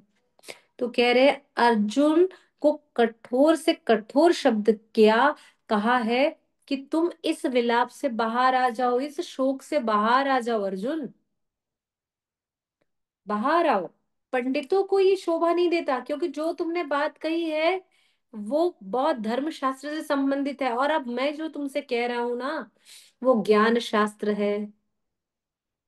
क्या कह रहे हैं? जो विद्वान होते हैं, विद्वान कौन होगा? जो ज्ञानी होगा, जो इससे ऊपर सोचेगा। मेरा संबंध मेरे माता पिता मेरे बच्चों से है, मुझे कष्ट होंगे, उन्हें कष्ट होता है तो, मुझे तकलीफ हो रही है उन्हें होगा तो, लेकिन कितना कष्ट होना चाहिए? क्या मेरी आत्मा को कष्ट हो रहा है? नहीं, मैं इस शरीर से मोह कर रही हूँ और उनके शरीर में कष्ट हो रहा है, इसलिए मुझे भी कष्ट हो रहा है। लेकिन हम ये समझ लेंगे कि भैया मेरा संबंध तो उनसे नित्य है, पहले भी था, आज भी और कल भी होगा, मुझे ज्यादा कष्ट नहीं होगा। लेकिन अगर मैं मान लूं कि मैं आपके बिना जी नहीं सकती, मैं अपने बच्चों के बिना सांस नहीं ले सकती, मैं अपने माता पिता के बिना नहीं चल सकती, तो क्या होगा? मैं जी ही नहीं पाऊंगी, आसक्ति से भरी होंगी। तो इसलिए भगवान यहाँ पर ये बात कह रहे हैं कि जो विद्वान होते हैं ना वो तो ना जीवित के लिए शोक करते हैं ना मृत के लिए शोक करते हैं। तुम ऐसी बातें क्यों कह रहे हो? ये तुम्हें शोभा नहीं देता है। और 2 से 11 में, 11 से 13 में कहते हैं, और जो अब जहां विशेष बात कहेंगे, सांख्य योग को प्रदर्शित करेंगे अर्जुन के सामने में। सब आप लोग सोचते हैं ना, मैं भी ऐसा सोचती थी पहले जब पढ़ती थी, ये सांख्य योग क्या बताते हैं, क्या होता है? तो सांख्य योग क्या होता है? जहां पर हम ये बात समझ सकते हैं कि क्या हमको अब आगे समझना है जीव और शरीर में, यानी ये शरीर और आत्मा का क्या संबंध है, ये ही समझना सांख्य योग है। योग मतलब युच्यते, जुड़ रहा है। क्यों जुड़ता है? ये शरीर और आत्मा क्यों जुड़ी है, किस लिए जुड़ी है, किसके क्या क्या गुण है, किसके क्या गुण नहीं है, क्या ज्यादा है क्या, मैं ये समझना ही सांख्य योग है। तो 11 से 13 के बीच में भगवान ये बताते हैं कि अब सांख्य योग को प्रदर्शित करते हैं उनके सामने में। और क्या कह रहे हैं यहाँ पर? महत्वपूर्ण ज्ञान दे रहे हैं कि भैया तुम शरीर नहीं आत्मा हो, और इसको अच्छे से समझ जाओ। समझ जाओ। तो यहाँ पर क्या श्लोक आता है? देहिनोऽस्मिन् यथा देहे कौमारम यौवनम जरा। भैया ये जो शरीर है ना, 6 अवस्थाओं से होकर गुजरता है। 4 तो हमें दिखाई देती है और 2 जो है। तो ये जो 6 अवस्थाओं से हमारा जो शरीर जा रहा है, तुम इसके लिए शोक कर रहे हो अर्जुन? शैशवावस्था, कुमार अवस्था, ये जो सब कुछ चल रहा है, फिर यौवन अवस्था आ रही है, फिर हम जरा व्याधि को प्राप्त हो रहे हैं, फिर मृत्यु को प्राप्त हो रहे हैं। तुम इसके लिए तुम शोक कर रहे हो क्यों? देहांतर प्राप्ति। अरे भैया ये जो देहांतर है बदलते रहेगा, पर आत्मा नित्य है, शाश्वत है। तुम इसके बारे में विचार करो। और क्या कह रहे हैं यहाँ पर? धीर व्यक्ति ऐसे परिवर्तन से मोह को प्राप्त नहीं होता। जो धीर है, जो धैर्यवान है, जो ये बात जान जाता है कि भैया उसको ये शोभा नहीं देता है, इसलिए उसको ऐसे कार्य नहीं करने हैं, कैसे कार्य उसको विलाप नहीं करना है, पांडित्यपूर्ण बातें नहीं करनी है। उसको समझना है, उसको ज्ञान के स्तर पर आकर बात करनी है। चौथे स्तर पर आके, 5 स्तरों की कल हमने बात करी थी। अर्जुन मनोनयन के स्तर पर बात कर रहा था, मनोनयन से नहीं बात करना है आपको। अरे आप ज्ञान के स्तर पर आकर के बात करो, तब आपको आनंद के स्तर की प्राप्ति होगी। लेकिन हम ऐसा नहीं करते हैं। हम हमेशा रोते गाते रहते हैं, मैं ही क्यों भगवान, मैं ही क्यों, मैं इतनी अच्छी हूं भगवान, इतने कष्ट मुझे देते हो, मुझे इतना तकलीफ देते हो। हम्म। और आगे क्या कह रहे हैं? जो महत्वपूर्ण श्लोक है ये, आप लोग श्लोक याद करिएगा। 2.13, 2.14 बहुत महत्वपूर्ण श्लोक है। अगर जीवन में कभी कुछ ना समझ में आए, समझ में आ रहा हो तो भी याद करिए। श्लोक याद हो गए तो भी एक बार पढ़िए। दे इनोस्मिन यथा दे कौमारम यौवनम जरा। अगर हमने ये याद हो गया, ये 2-4 शब्द, तो हमें याद रखिए कि भगवत गीता का ये सार इतने में ही हमको मिल जाएगा, कुछ नहीं करना है। और आपको किसी बड़े बड़े श्लोकों को याद करने की जरूरत नहीं। चैतन्य महाप्रभु ने कहा है ना, वैष्णव सदाचार में जब हम पढ़ते हैं भूमिका, तो क्या कहते हैं कि श्लोक शास्त्र याद करना जरूरी नहीं है, सदाचार पढ़ना जरूरी है, सदाचार आना चाहिए, तब हमारा जीवन सही होगा। तो कि बड़े बड़े श्लोक याद करने की जरूरत नहीं, छोटा छोटा पढ़िए बस, काफी है। और यहाँ 2.14 में क्या कहते हैं? मात्र स्पर्शस्तु कौन्तेय, मात्र स्पर्शस्तु कौन्तेय, क्या कह रहे हैं? शीतोष्ण सुख दुख। भैया धर्म कहता है कि धर्म से ही तुमको ज्ञान मिलेगा, धर्म से ज्ञान प्राप्त होगा, और ज्ञान से मोक्ष प्राप्त होगा। और कैसा मोक्ष? हमें किसी ब्रह्म ज्योति में जाके वाला मोक्ष नहीं चाहिए। कैसा मोक्ष? मुक्ति जो गोलोक धाम लेकर के जाएगी, वो मुक्ति चाहिए। वो कैसे प्राप्त होगी? जब सुख और दुख में, सर्दी और गर्मी में जो क्षणिक है, 3-3 महीने के मौसम है ना, सावन भादो ये सब, ये जो आते हैं, नहीं, सर्दी गर्मी, शरद ऋतु, वसंत ऋतु, ये हेमंत ऋतु, ये सब क्या है? 3-3 महीने के हैं। आएंगे चले जाएंगे, आएंगे चले जाएंगे। 2 दिन दुख ज्यादा रहता है, 10 दिन दुख ज्यादा रहता है, लेकिन उसके बाद 11वें दिन जीवन में सुख आता है, थोड़ी मुस्कुराहट आती है, आती है ना। तो फिर हम परेशान क्यों हो रहे हैं इसके लिए? हमें नहीं परेशान होना है। तो यहाँ पर ये बात कह रहे हैं कि हे कुंती पुत्र, अभी वापस भगवान कह रहे हैं 2.14 में, उसको बता रहे हैं, हे कुंती पुत्र, तुम कौन हो? मेरे बुआ के लड़के हो। कौन सी बुआ? जो मुझे प्रतिपल याद करती है। और कैसे याद करती है बताइए? तो ये श्लोक हम बहुत बार पढ़ते हैं। क्या कहती हैं माता कुंती?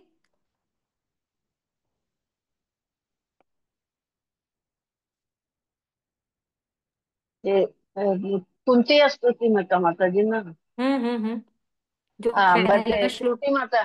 हाँ कुंती माता कहती है कि हे प्रभु मतलब मुझे इतना दुख मिले कि आप मेरे साथ रहे, क्योंकि जब मेरे पास दुख था तब आपसे, अब सुख आया है तो आप छोड़ के जा रहे हैं, तो मुझे इस सुख की दरकार नहीं है, मुझे सिर्फ आपकी दरकार है, आप मेरे साथ रहे। बिल्कुल, कि मुझे विपदा में विपदा दो, मुझे कुछ चाहिए ही नहीं भैया, मैं सुखी हूँ। आप मेरे साथ हो तो मैं इस विपदा में भी सुखी हूँ। इसलिए ये सारी चीजों पर उसे कोई परेशानी, कोई तकलीफ नहीं है। और वो बार बार भगवान की स्तुति करते हुए भगवान के दिव्य स्वरूपों का, दिव्य अंगों का वर्णन करती है। और कुछ उनको नहीं चाहिए। इसलिए कह रहे हैं, हे कुंती पुत्र, तुम किसके, कुंती के बेटे हो, मेरी बुआ के बेटे हो। सुख दुख क्षणिक उदय तथा कालक्रम में उनका अंतर ध्यान होना सर्दी तथा गर्मी के ऋतुओं के आने जाने के समान है। हे भरतवंशी, तुम भरतवंशी में श्रेष्ठ हो, राजा भरत की वंशावली के हो। तो इंद्रिय बोध से उत्पन्न मनुष्य को चाहिए कि अविचल भाव से उसको सहन करना सीखे। भैया तुम समझ लो कि तुमको क्या सहन करना है। क्यों? क्योंकि ये जो तुम व्यवहार दिखा रहे हो ना, ये सही नहीं है। अब ये जो कहने का मतलब है ना, इसका सार देते हैं हमारे आचार्यपाद कि जो व्यक्ति किसी भी उत्तेजक अवस्था में, अर्थात कोई किसी की निंदा कर रहा है, अपमान कह रहा है, या उसके जीवन में कोई बड़ा दुख आ गया है, कोई तकलीफ आ गई है, ऐसी अवस्था में भी यदि कोई वैष्णव, कोई भक्त सामान्य रूप से प्रदर्शित करता है, माफ कर देता है, झुक जाता है, तो इसका मतलब ये नहीं है कि वो कमजोर है, इसका मतलब है कि वो महान है। क्योंकि उसके पास भगवान का ये धीर गुण है कि वो सुख और दुख में मात्र स्पर्श स्पर्शस्तु कौन्तेय, वो कह रहे हैं कि जो सुख दुख में समान है, जिनको ये चीजें छू कर निकल जाती हैं, उनके लिए महानता का परिलक्षण है। इसलिए तुम ये बात जो कह रहे हो ना अर्जुन, ये तुमको शोभा नहीं देती है। तुम समझ जाओ कि तुमको क्या करना है। और कौन महान है? अगर हम महानता की बात करते हैं तो भगवान श्री राम जी को देखिए। राजा दशरथ के पुत्र, रघुकुल रीत सदा चली आई, प्राण जाए पर वचन न जाए। राजा दशरथ अपने पुत्र से नहीं कह सके कि भैया मेरी पत्नी ने, तुम्हारी माता ने, कैकई ने मुझसे 2 वरदान मांग लिए हैं, इस समय उन वचन को पूरा करने का समय आया है और तुमको मैं वनवास भेज रहा हूँ, ये बात नहीं कह सके और प्राण त्याग दिए उन्होंने। लेकिन कैकई ने कहा ना। और एक छोटी सी बात, एक छोटी सी बात, चाहते तो भगवान राम तेरे नहीं जाते, वापस आ जाते। कितने लोग लेने गए, तीनों माताएं वापस बाद में लेने के लिए गई, भरत लेने के लिए गए, राम के लोग गए, अयोध्या वासी के, पर भगवान नहीं आए। उन्होंने कहा नहीं, प्राण हरे जाए पर कृष्ण वचन माता न जी। जाए। हरे हरे कृष्ण कृष्ण। माता जी। हरे कृष्ण। बोले ये तो नहीं जाना चाहिए, तो लेकिन इस पूरे ब्रह्मांड में जिनकी यश की जय जयकार होती, तो बोलते भैया भगवान राम जैसे वचन निभाने वाला होना चाहिए, ऐसा पुत्र होना चाहिए। धृतराष्ट्र युधिष्ठिर ने अपने वचन को निभाया, लेकिन धृतराष्ट्र ने वचन नहीं निभाया, इसलिए उसकी जय जयकार नहीं होती। उसके उसका हमेशा नाम गलत चीजों के लिए लिया जाता है। कोई अपने बच्चे का नाम रखेगा ए धृतधारा, कोई नहीं रखेगा, भैया नहीं रखने का, भैया ऐसा नाम ही नहीं चाहिए। हम्म। लेकिन हम क्या कहते हैं, युधिष्ठिर नाम रख दो भैया, यू से नाम आता है, य से नाम, हाँ युधिष्ठिर नाम रखेंगे। क्यों? युधिष्ठिर महाराज ने सब कुछ दे दिया धर्म के लिए, उन्होंने कहा मैं धर्म से जीत जाऊंगा। तो जिनके साथ धर्म है, जो ज्ञान के स्तर को समझते हैं, वो ये सारी बातें नहीं करते हैं, मनोनयन की बातें। तो इसलिए क्या कह रहे हैं कि उनके भैया महानता को समझो। तुम भरतवंशी हो, कुंती पुत्र हो भैया, इसलिए तुम महानता को समझो। तुम द्रौपदी के पति हो, इसलिए महानता को समझो। कुंती के बेटे, इसलिए इस बात को समझो, और इसलिए ये बात को कहते हैं। और 16 में 2.16 अब यहाँ से बता रहे भैया शरीर और आत्मा क्या है, ये बॉडीली कॉन्सेप्ट क्या है। नासतो विद्यते भावो, ना भावो विद्यते सता, बता रहे हैं कि क्या अंतर है ये शरीर में और आत्मा में। तो अब आप लोग बताइए क्या अंतर है शरीर और आत्मा में,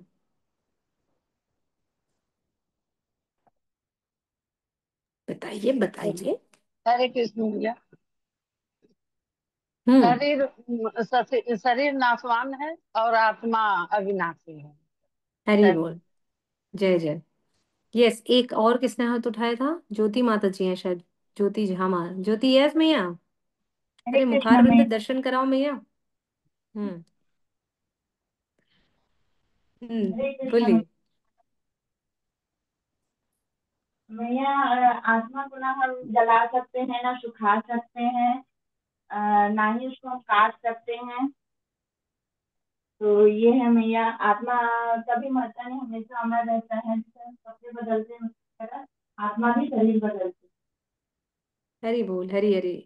जय जय। यानी नैनम छिन्दन्ति शस्त्राणि, नैनम दहति पावका, न चैव क्लेदन्त्यापो, न शोष्यति मारुता। अरे भैया कुछ भी नहीं हो सकता, ना खंड खंड हो सकता है, ना गुल सकता है, कट सकता है, ना जल सकता है, कुछ नहीं हो सकता। हाँ बहुत सुंदर भैया। यस बताइए। नूतन मैया बताइए। शरीर परिवर्तनशील होता है, आत्मा शाश्वत है। हरी हरी, जय जय। यस रास्मी मैया। शरीर डिस्ट्रॉय हो जाती है माता जी, पर आत्मा जो है एक बॉडी से दूसरी बॉडी में ट्रांसफर हो जाती है। जिस तरह से हमारे जैसे हमारे हम कपड़े बदलते हैं, वैसे ही सोल को भी कपड़े बॉडी चेंज करना पड़ता है। थैंक हर, यू माता जी। हरी बोल, हरी बोल, जय जय, बहुत सुंदर। जी कृष्णा माता जी। हरे कृष्णा माता जी उस शरीर से जो होता है वो विकार मतलब उत्पन्न होता है, और वो जो आत्मा से अविकारी है, उस अविकार है। हरी बोल, हरी हरी, हरी हरी, जय जय। बहुत सुंदर। देखो आप लोगों ने कितने सारे पॉइंट्स बता दिए। यही सारी बातें भगवान ने भी अर्जुन को बताई। ये जो आप लोग बता रहे हैं ना, यही बताया। तो आप लोग कौन है? भगवान के अंश है, इसलिए आप लोग बता पा रहे हैं। आप लोग कौन है? अणु आत्मा, छोटी छोटी छोटी छोटी से हम लोग सब है। इसलिए बता, भगवान बोल रहे विभू यानी पंखे का बीच वाला ग्राइंडर। तो बोले हाँ मैं बता रही हूँ। तो भगवान ने जो जो बताया वही बता रहे। अपरिवर्तनशील है, अघुलनशील है, अव्यक्त है, अविनाशी है न काट सकते हैं, न उसे जला सकते हैं, न उसे सुखा सकते हैं, न उसे छू सकते हैं। और क्या है? अपरिमेय है, नित्य है, शाश्वत है। लेकिन शरीर जस्ट अपोजिट। तो 16 से लेकर 26 तक आत्मा के इन शाश्वत गुणों पर चर्चा हुई है। 2 से लेकर 2.16 से 2.26 तक ये बताया गया है कि भैया आत्मा और शरीर में क्या अंतर है। अर्जुन, जिसके लिए तुमको विलाप नहीं करना है, तुमको जिसके लिए शोक नहीं करना है, यही सांख्य योग्य है। सांख्य योग यही है।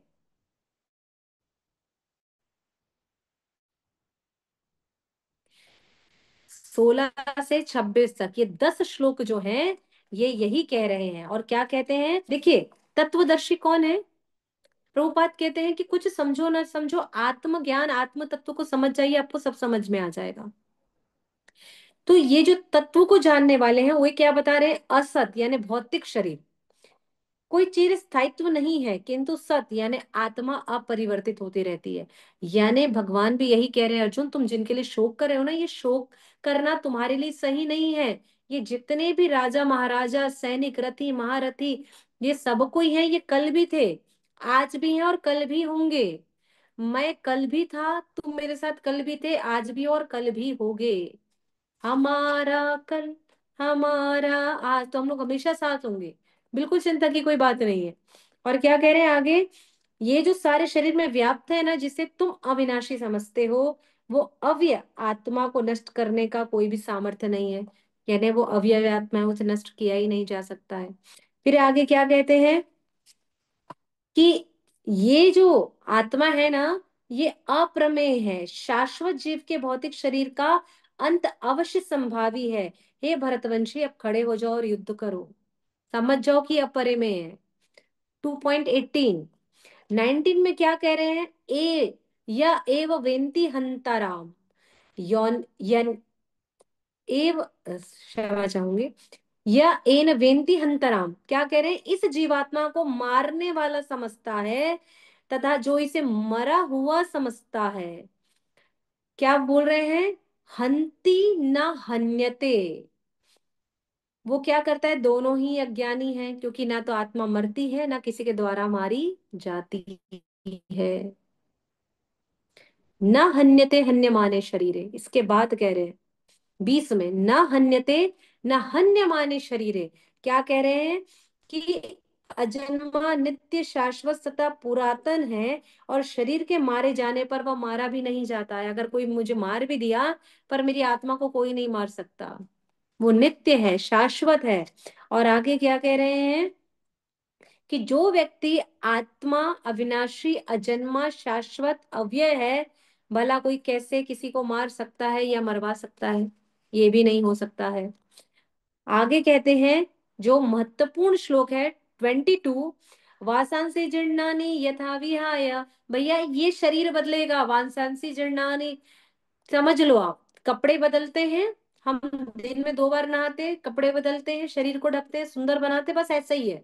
ये आत्मा को सुंदर बनाने के लिए ये शरीर है। आज है, कल किसी और शरीर में, कल किसी और शरीर में, यही बॉडीली कॉन्सेप्ट है। तुम समझ जाओ इसको, ज्यादा टेंशन मत लो। नवानी गृहाति नरो प्राणी, भैया और कुछ नहीं हो सकता। एक शरीर को त्याग करके नया भौतिक शरीर उसको मिल ही जाएगा। फिर कह रहे नैनम छन्नंदी शस्त्राणी नैनम दहति पावका। ये सारे श्लोक जो हैं 16 से 20 तक में, 3-4 श्लोक आप बिल्कुल याद करिए, बहुत जरूरी। दूसरे अध्याय के सारे श्लोक बहुत महत्वपूर्ण है। आगे कहते हैं कि भैया ये आत्मा जो ना खंड अखंड ये आत्मा जो है ना खंड खंड नहीं हो सकती, घुलनशील नहीं है, ना जलाया जा सकता है, सर्वव्यापी है, स्थिर है और सदैव एक सी रहने वाली है। ये जो विभु आत्मा है ना सदैव एक सी रहेगी, कोई इसका बदल नहीं सकता। ऐसा नहीं होगा कि पॉइंट आज 10 ग्राम थी कल 20 ग्राम हो जाएगी, कल 50 ग्राम हो जाएगी। जैसे हमारा शरीर वेट पुट ऑन करता है, ऐसे आत्मा कुछ नहीं करती है, वो जितना है उतना ही रहेगी। बाल के अग्रभाग का कौन सा हिस्सा है? 10,000 थाउजेंड 10,000 टाइम है। 10,000। टिप ऑफ हेयर दस है ना हजार माता का जी। हिस्सा है बाल अग्रभाग का। हरे कृष्ण माता जी, 10,000 है बाल का। 1000 के कटिंग करने बाल के का बाद टिप हिस्सा, ऑफ हेयर है। बिल्कुल। तो 10,000वां हिस्सा है भैया, इतना कम, इतना कम। अब बोलेंगे हमारा इतना है, तो चींटी का कितना होगा? तो चींटी का जितना होगा ना, चींटी का वजन है जितना उसका, उसके भी उतना ही होगा। हाथी का कितना होगा?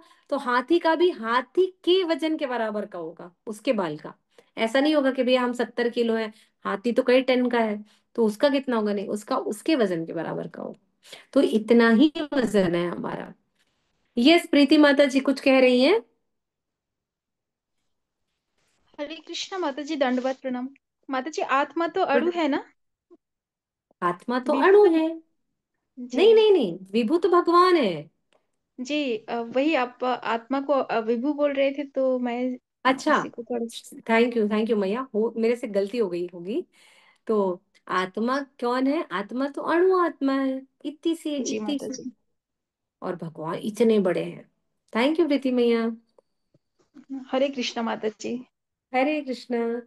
ना फिर आगे क्या कहते हैं कि भैया ये आत्मा जो कुछ भी नहीं कर सकती, अपरिवर्तनीय है, यह जानकर तुमको इसके लिए श्लोक भी मत करो ना अर्जुन, थोड़ा तो समझ जाओ। और 27वें नंबर का जो श्लोक है वो भी बहुत महत्वपूर्ण है। कौन सा है? जातस्य ध्रुवो मृत्यु, अरे भैया समझ जाओ, जिसने जन्म लिया है, जातस्य ध्रुवो मृत्यु, उसकी मृत्यु भी निश्चित है। जिसकी मृत्यु निश्चित है उसका जन्म भी निश्चित है। जब हम दोनों चीजें जान रहे हैं, तो फिर आप इतना शोक क्यों कर रहे हो? बिल्कुल भी शोक मत करो। लेकिन हम क्या करते हैं? भगवान की भी बात नहीं मानते हैं और गला फाड़ फाड़ के रोते हैं। और ऐसा रोते हैं, ऐसा रोते हैं कि पड़ोसी भी डर जाता है कि भैया इनके घर में चल क्या रहा है। और कहीं हॉस्पिटल वगैरह में कुछ हो जाए तो ऐसा ऐसा रोते हैं कि वीडियो बनाई जाए तो समझ में नहीं भैया दुख का वीडियो बना रहे कि सुख का वीडियो बना रहे हैं। ये स्थिति में हम आ जाते हैं। तो ज्यादा रोने गाने का नहीं है, दुख है, दुख को संभालने का है। तो इस प्रकार से ये 16 से लेकर 26 तक बता रहे हैं भगवान कि भैया ये शरीर और आत्मा में इतना अंतर है, आपको ज्यादा परेशान नहीं होना है, शोक नहीं करना है, विलाप नहीं करना है। तब आप इस द्वंद से बाहर आ पाओगे। और अर्जुन की यही महानता थी, अर्जुन इसीलिए ही महान थे। तो आज की कक्षा को हम यहीं तक ही समझेंगे कि आत्मा और शरीर की मूल्यता क्या है, तो बोले यही है। और हमारा मूल्य कौन जानता है? विभु जानते हैं, भगवान जानते हैं कि हमारा मूल्य क्या है, कोई नहीं जानता। और है ना? जी माता जी। हरे कृष्णा माता जी। 1 to 10 लिखा हुआ है और 16 to 26, बीच का 11 to 15 क्या है फिर? अच्छा, वो मैंने नहीं बताया क्या? नहीं। वो उस पर चर्चा हो रही है ना, अर्जुन के द्वंद पर। डेली स्कूटी कर मतलब नहीं। आ, अच्छा तो मतलब 11 to 20 जो ये है वो ले जाइए। जहां अर्जुन परेशान हो रहे हैं, अर्जुन परेशान है। 11 से जो आ रहा है यहाँ तक में, अर्जुन परेशान है और भगवान उसकी परेशानी से उसे बाहर लाते हैं इसके सब डिविजन में। ठीक है।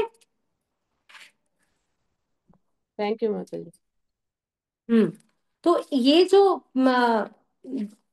जो हमारा आज का जो सेशन है, जहां पर हमने ये जानने का प्रयास किया है कि हमारा शरीर कैसा है, तो हमारा शरीर कैसा है ये तो हमने समझा, लेकिन इसकी वैल्यू कौन जानता है?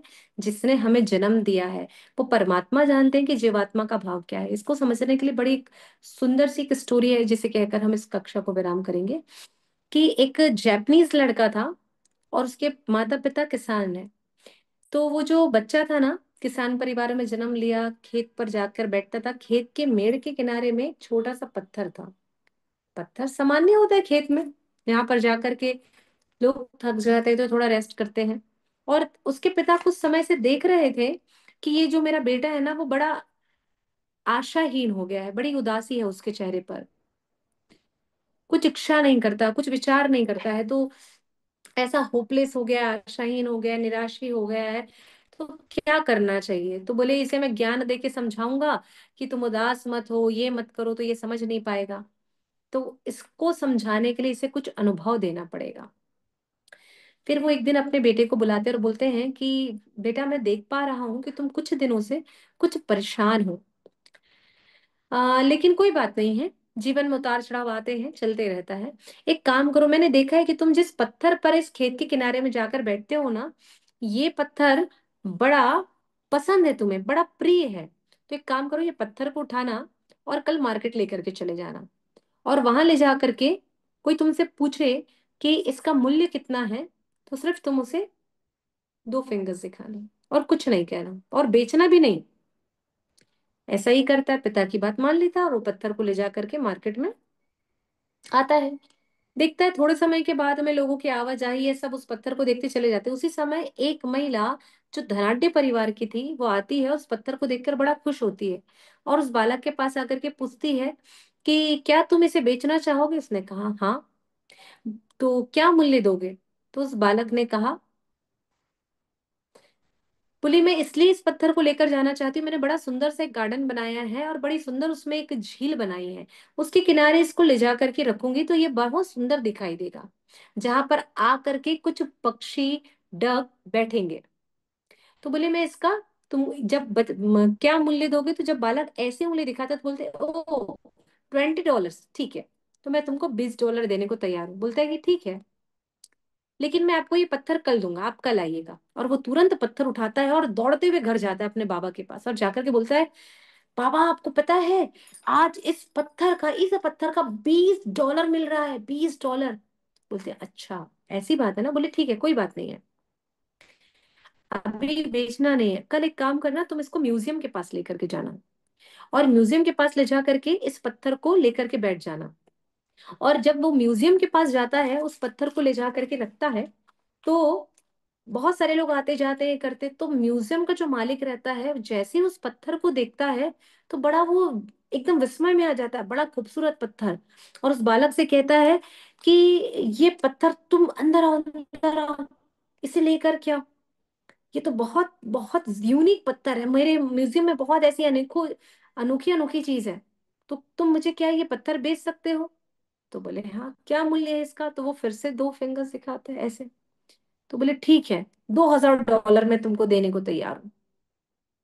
अच्छा। तो बड़ा बालक एकदम व्याकुल कि मेरे खेत का पड़ा हुआ पत्थर, जिसकी कोई कीमत ही नहीं थी, जहां बैठ करके मैं पत्थर मारता रहता था किसी और पत्थर के ऊपर बैठ करके, उसके $2000 मिल रहे हैं। बोलता है ठीक है, पर मैं आज आपको नहीं दे सकता, मैं कल आपको आके दूंगा। वापस उस पत्थर को उठाता और दौड़ते दौड़ते फिर अपने घर आता है, बाबा को कहता है बाबा मुझे इस पत्थर के $2000 मिल रहे हैं, क्या इसे बेच दे? बोले नहीं नहीं नहीं, अभी रुको। बोले एक काम करना, कल तुम इसे एक जौहरी की शॉप में लेकर के जाना, और जब जौहरी की शॉप में लेकर के जाओ तो फिर से बेचना नहीं, सिर्फ उसे डॉलर्स 2 उंगली दिखा देना। बोले ओके। जैसे वो जौहरी की शॉप शॉप में जाता है, और वो जौहरी इतना पारखी होता है उस क्षेत्र का कि उस पत्थर को देखते साथ वो कहता है कि तुम अंदर आ जाओ, और शटर को गिरा देता है दुकान की। बालक डर जाता है कि ये क्या हुआ, और पत्थर को देखते साथ बोलता है कि ये पत्थर तुम्हें कहाँ से मिला? बोले ये मेरा है। बोले ये बहुत कीमती, क्या तुम्हें पता है? बोले हाँ। तो क्या कीमत लोगे इसकी? तो बालक कहता है कि फिर से अपने फिंगर्स दिखा देता है। बोले ठीक है, मैं तुमको $2 मिलियन दे रहा हूं। अभी तो बालक का दिमाग ही खत्म। $2 मिलियन, $20, $2000 से सीधा $2 मिलियन में आ गए। तो बोले इतना, इतना? बोले हाँ इतना मूल्य। बोले ठीक है, बस मैं आज नहीं दूंगा, मैं आपको कल आके दूंगा। और फिर पत्थर को उठाता है और दौड़ते दौड़ते अपने बाबा के पास आता है। बाबा, इस पत्थर का मूल्य मुझे वो जौहरी $2 मिलियन देने को तैयार है। तुरंत बेचते हैं और अब हम अमीर हो जाएंगे। तो बोलते नहीं, मैं तुम्हें यही बताना चाहता था कि जिसकी जितनी जरूरत होती है वह तुमसे उतना ही संबंध रखता है, और तुमसे उतनी ही उम्मीद और उतना ही रिश्ता निभाता है। लेकिन ईश्वर को पता है कि तुम्हारी कीमत कितनी है। उस धनाढ्य महिला को इसकी कीमत केवल $20 दिखाई दी। हमारे नाते रिश्तेदार, हमारे अपने लोग भी इतने ही होते हैं और इतना ही हमसे संबंध रखते हैं। जब तक प्यार तब तक व्यापार, जब तक पैसा तब तक संबंध, उसके बाद सब हरी बोल। लेकिन जिसको $2000 में दिखा, उसको लगा कि इसके साथ मेरा संबंध थोड़ा आगे तक जा सकता है, तो वो मुझसे 20 वर्षों तक, 25 वर्षों तक संबंध निभाता है और कभी कभी आगे तक निभाता है। लेकिन उसके बाद उसके भी मन में, हमारे परिवार में कई ऐसे संबंध रिश्ते होंगे जो धीरे धीरे डीम पड़ गए होंगे। अरे कल तक तो इनसे अच्छा संबंध था, आज तो बिल्कुल नहीं। उसने कीमत उतनी आकी ना। लेकिन ईश्वर को पता है, क्योंकि उन्होंने हमें हमारे इस जगत में भेजा है, कि इस अणु की क्या कीमत है, ये माइक्रो पार्टिकल्स की क्या कीमत है, वो ये बता रहे हैं। तो उस जौहरी ने जो कीमत लगाई, ये कीमत सिर्फ ईश्वर को पता है। इसलिए उन्होंने सृष्टि में हमें भेजा है। इसलिए हमेशा याद रखना चाहिए कि ये आत्मा मूल्यवान है, जिसके लिए शोक नहीं करना है। कोई कीमत नहीं है इसकी, लेकिन फिर भी ये बहुमूल्य है, अनमोल है। तो शरीर के लिए शोक जायज नहीं है। इस शरीर के लिए शोक जायज नहीं है। क्यों? क्योंकि आत्मा तो निरंतर परिवर्तित होगी, आज यहाँ तो कल वहां। आज आप और हम सभी मिले हैं ना इस जगत में। आप सोचिए, क्या हम यूं ही मिले होंगे? नहीं, हमारा पहले भी कोई ना कोई संबंध होगा, किसी ना किसी रूप में। ये संबंध केवल ईश्वर को पता है, परमात्मा को पता है। इसलिए आप और हम सब मिले हैं, अन्यथा हमको मिलने की कोई आवश्यकता नहीं थी। आपका आपके बच्चों से संबंध क्या केवल इसी जन्म में है? नहीं, पूर्वत में भी था। वो हो सकता है आपके मामी, चाची, काकी, मौसा, कोई और होंगे, लेकिन उनका आपके साथ आत्मिक संबंध ज्यादा होगा। हो सकता है उन्होंने उस जन्म में कभी कहा हो कि मैं आपकी बेटी बनूं, मैं आपका बेटा बनूं, इसलिए वो आज आपके पुत्र पुत्री हैं। हो सकता है इनमें से आपने कभी किसी से कहा हो कि आप मुझे अगले जन्म में माता पिता के रूप में मिलना, इसलिए आप उन आपके माता पिता वो हैं। तो संबंध पहले भी था, इसलिए संबंध आज भी है। ये बात कौन जानता है? सिर्फ भगवान। तो ये स्टोरी हमें ये बताती है, हमेशा याद रखिए, कि जिसका जिसको जितनी आशा होगी ना, वो उससे उतना ही रिश्ता निभाता है और उसको उतना ही आंकता है। तो अपने आप को सदैव मूल्यवान समझिए, क्योंकि आप भगवान का अंश है, उस विभु आत्मा का अंश है, हम अणु आत्मा। तो हमेशा इस बात को ध्यान रखिए कि आप मूल्यवान हैं, आपकी कीमत है। दुनिया को आपकी कीमत हो ना हो, पर ईश्वर को है। वो चाहता है कि इस भौतिक जगत से आप बाहर आ जाएं, है ना। इतना कहकर मैं इस आज की वाणी को विराम देती हूँ। जगत गुरु श्रील प्रभुपाद की जय। श्रीमद् भगवद गीता ग्रंथ राज की जय। निताई निताई गौर हरे कृष्णा प्रेमानंद। माता जी। हरी हरि हरि बोल। हरे बोल। कृष्णा। हरि हरे हरि कृष्णा।